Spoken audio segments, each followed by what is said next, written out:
अगर सत्य स्वीकार करते हो प्रियालाल, मुझे चाहिए, तो इसे लगन कहते हैं। इस लगन में ऐसी अगन है, नारायण हरि भजन में ये पांचों न सुहात, विषय भोग, निद्रा, हंसी, जगत प्रीति और बहुबात, अच्छा नहीं लगता। जिस नींद में आप सुख लेते हैं उपासक, उस नींद को धिक्कारता है। इतने घंटे हम भगवत विस्मरण करके अचेत अवस्था में पड़े रहे, नहीं, वो कम से कम नींद को स्वीकार करता है। कम से कम, जितना कम, कंजूस की बात, जितने कम से काम चल जाए। एक समय तक ये नींद परेशान करती है, फिर आप बुलाएं भी तो नहीं आएगी। जब आपका शतोगुण बढ़ेगा, भजन बढ़ेगा, फिर ये आप इसको निमंत्रण भी दें कि आ जाएं। निमंत्रण देने को मतलब अनुकूल वातावरण, सुंदर शैया, सब व्यवस्था कर दीजिए, नहीं आएगी। जब मंत्र और नाम को पकड़ लिया मन ने, फिर पूरी पूरी रात व्यतीत हो जाती है उपासकों की। एक मिनट के लिए नींद नहीं है, पर कोई थकान नहीं, कोई श्रम नहीं, क्योंकि जो नींद में थकान और श्रम दूर होता है वो संसार का चिंतन ना होने के कारण, और वो भगवत चिंतन का आनंदमय स्वरूप जब उसके हृदय में चल रहा है और संसार का चिंतन नहीं है, तो उनकी इंद्रियां थकान और श्रमित युक्त नहीं होती कि अब तो क्या करें, आज नींद नहीं आई, बहुत परेशान है। अभ्यास तभी मानी जाएगी आप में मुमुक्षुता है, आप में लगन है, जब आप नींद पर शासन करें। हो जाता है, प्रारंभ में थोड़ी कठिनता पड़ती है, लड़ना पड़ता है इससे, और एक समय फिर ऐसा आता है कि जो आनंद की उमगन होती है, सब तमोगुण का सुख है ये नींद। ये कोई हमारा सुख नहीं है, हमारी मांग नहीं है, सच्ची मानिए, ये नींद हमारी मांग नहीं है। हम कभी सोते ही नहीं। जो हमारा स्वरूप है त्रिगुणातीत है, कभी उसको नींद की जरूरत ही नहीं है।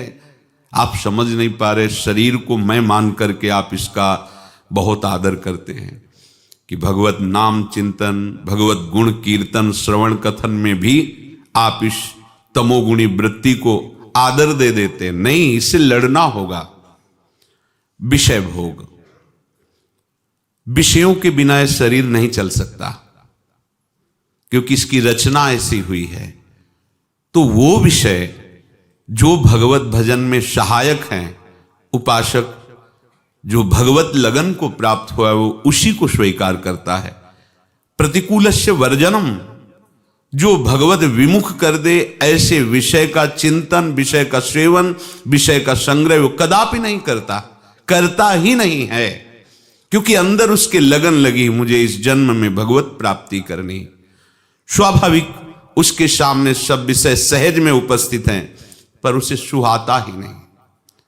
हंसी, अब क्या विनोद, प्रीतम मिले नहीं हैं, निर्वासनिक चित्त हुआ नहीं है, कैसे हंसे? वो एक हंसी भागवतिक होती है। छिन छिन रुदन करंत, छिन गावत आनंद भरी, छिन छिन हार हसंत।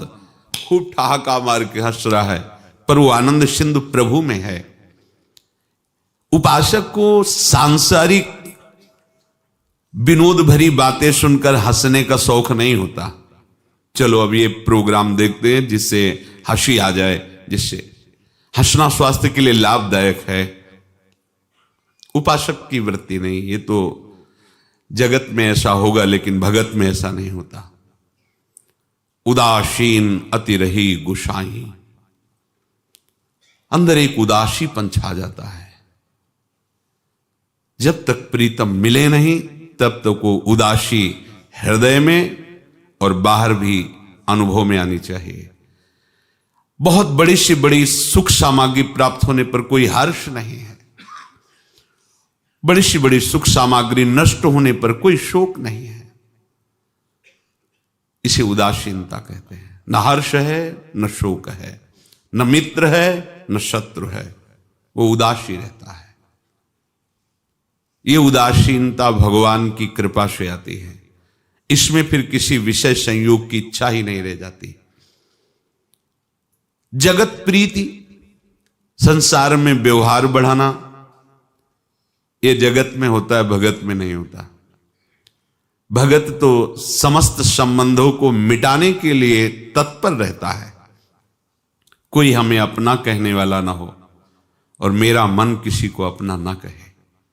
ये उपासक की नींव होती है। जो उपासक भगवत प्राप्ति की लगन और अगन से युक्त नहीं हुए बात नहीं समझ सकता, और जिसके हृदय में आग लग चुकी है, बस अब तो मुझे भगवत साक्षात्कार करना है, वो समिटता है, फैलता नहीं है, परिचय बढ़ाता नहीं है, परिचय मिटाता है। अगर उसका परिचय है तो नाते नेह राम के मनियत सुहृद सुसेव्य जहां लो। जितना भी परिचय है वो श्री जी के संबंध से है, प्रियालाल के संबंध से है, उसका जागतिक संबंध से कोई परिचय नहीं होता। जगत प्रीति और बहु बात, जैसे कंजूस एक एक पैसा संभाल कर रखता है, ऐसे ही वो उपासक अपनी एक एक श्वास को संभाल कर प्रभु के चरणों में समर्पित करता है। व्यर्थ बात करने का उसके पास अवसर नहीं है। अगर कोई उससे व्यर्थ बात करता है तो उसको रोकता नहीं है, उससे झगड़ता नहीं है। उसके पास एक बहुत बड़ा अस्त्र है, उदासीनता। बस आंख खुली है बंद, उदासीन। उदासीनता यदि आ जाए तो पास में बात करते हुए भी आपको सुनाई नहीं देगा। अगर सुनाई भी देगा तो रति नहीं होगी। वो अपने नाम में, मंत्र में, अपने प्रीतम के चिंतन में तन्मय है। लगन तभी मानी जाएगी जब आपके अंदर ये 5 बातें आ जाएं: विषय भोग, निद्रा, हंसी, जगत प्रीति, बहुबात। ये अच्छी ना लगे। नारायण हरिभजन में ये 5 न सुहात, नहीं अच्छा लगता। अगर ये अच्छा लग रहा है तो अभी मुमुक्षुता जागृत नहीं हुई, अभी लगन जागृत नहीं हुई। इसमें तो अपने प्राणों को जो सारा जगत प्यार करता है, वो पुष्प की भांति चढ़ाने के लिए उत्साहित हो जाता है, जिसके अंदर मुमुक्षुता जागृत हो जाती है। नारायण अति कठिन है हरि मिलन की बाट, या में पग पीछे धरे प्रथम शीश दे काट। शीश काटने का तात्पर्य है अपने अहम को, अपने महांतों को प्रभु के चरणों में समर्पित कर दिया। उसके लिए मृत्यु भी अब खिलौना लग रही, बस किसी तरह प्रभु मिलने चाहिए। अगर करोड़ों प्राण होते तो एक साथ दे करके भी हम प्रभु को प्राप्त करते। यहां तो 5 या 10 प्राण हैं। बहुत सावधानी। लगन लगी और कोई भोग अच्छा लगे, बात समझ में नहीं आई। ब्रह्मादिक के भोग सब विषम लागता है। क्यों?